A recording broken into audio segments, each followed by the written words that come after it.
ये बहुत जल्दी ये इलेक्शन आएंगे, बहुत जल्दी ये 2 महीने के बाद और ये 1.5 महीने के बाद इलेक्शन आएंगे।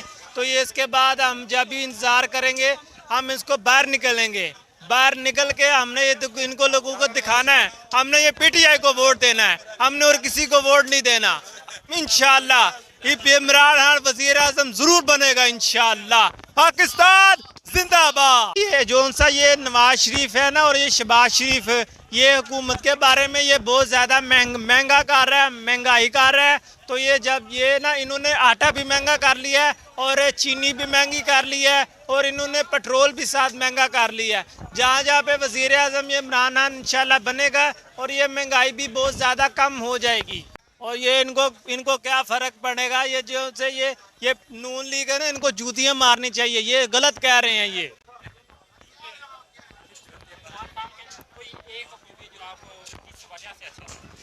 मुझे ना सबसे पहले इनकी बातें भी बड़ी अच्छी लगती हैं और इनको मतलब हम इनको बड़े प्यार से आई लव यू हम कहना चाहते हैं।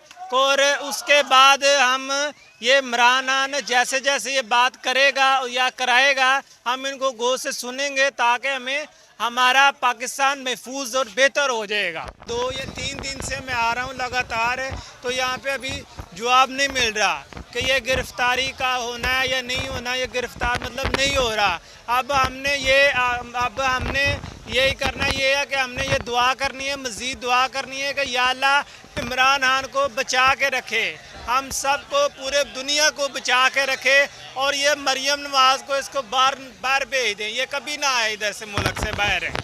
और उसके बाद हमने थोड़ी सी एक अपने लिए बारे में बात करनी है, सूरह रहमान के बारे में सिलसिले में।